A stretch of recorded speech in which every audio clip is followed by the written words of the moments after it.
So in the last chapter, we learned that Litmus had come home from the war and had lost everything he loved, and Opal really wanted to know how could he even go on after that, and Miss Franny Block said the story wasn't done.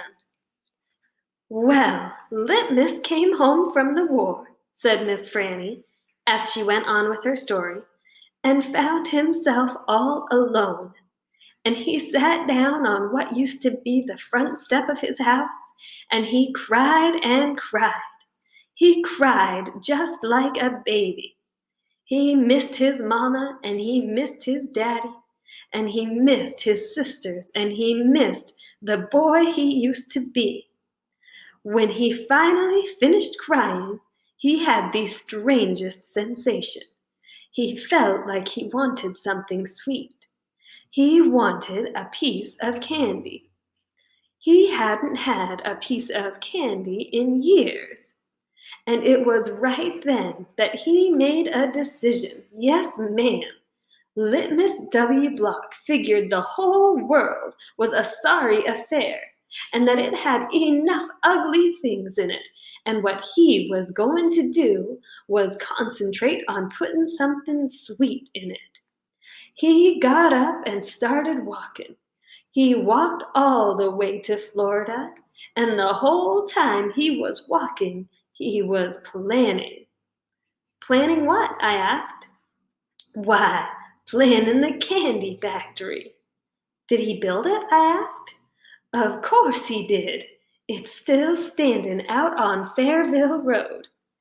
That old building? Said Amanda. That big spooky one? It is not spooky, said Miss Franny. It was the birthplace of the family fortune. It was there that my great-grandfather manufactured the Litmus lozenge, a candy that was famous the world over.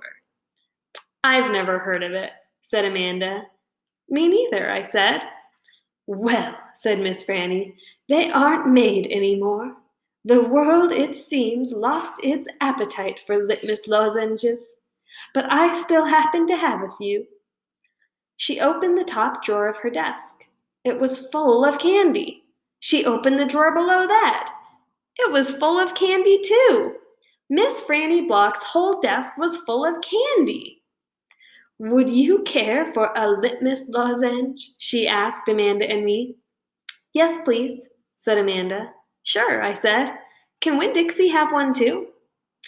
I have never known a dog that cared for hard candy, said Miss Franny, but he is welcome to try one. Miss Franny gave Amanda one Litmus lozenge and me two. I unwrapped one and held it out to Winn Dixie. He sat up and sniffed it and wagged his tail and took the candy from between my fingers real gentle. He tried to chew on it, and when that didn't work, he just swallowed the whole thing in one big gulp. Then he wagged his tail at me and said, and lay back down.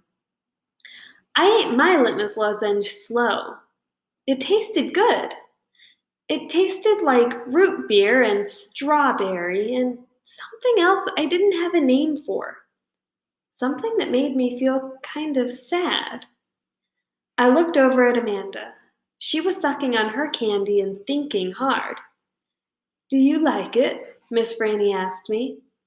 Yes, ma'am, I told her. What about you, Amanda? Do you like the Litmus lozenge? Yes, ma'am, she said, but it makes me think of things I feel sad about. I wondered what in the world Amanda Wilkinson had to feel sad about. She wasn't new to town. She had a mama and a daddy. I had seen her with them in church. There's a secret ingredient in there, Miss Franny said. I know it, I told her. I can taste it. What is it? Sorrow, Miss Franny said. Not everybody can taste it. Children, especially, seem to have a hard time knowing it's there. I taste it, I said. Me too, said Amanda. Well then, Miss Franny said, you've probably both had your share of sadness. I had to move away from Watley and leave all my friends, I said. That is one sadness I have. And Dunlap and Stevie Dewberry are always picking on me. That's another sadness. And the biggest one, my biggest sadness, is that my mama left me when I was still small, and I can hardly remember her.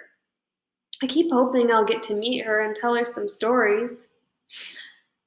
It makes me miss Carson, said Amanda. She sounded like she was going to cry. I have to go. And she got up and almost ran out of the Herman W. Block Memorial Library.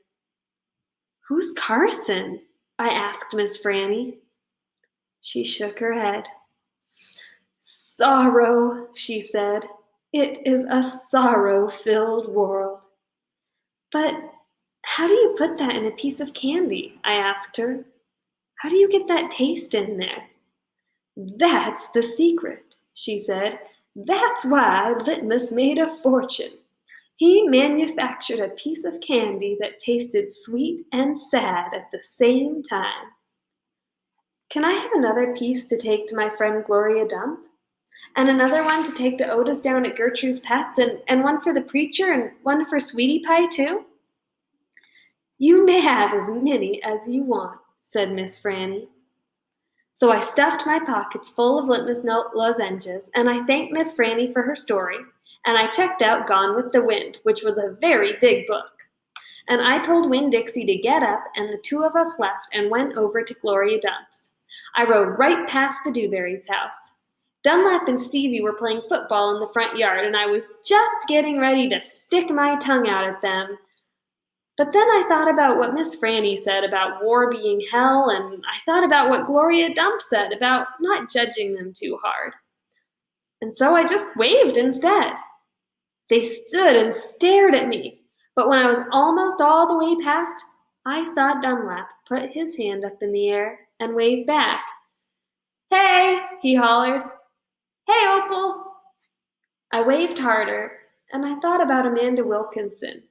And how it was neat that she liked a good story, the same as I did. And I wondered again, who was Carson?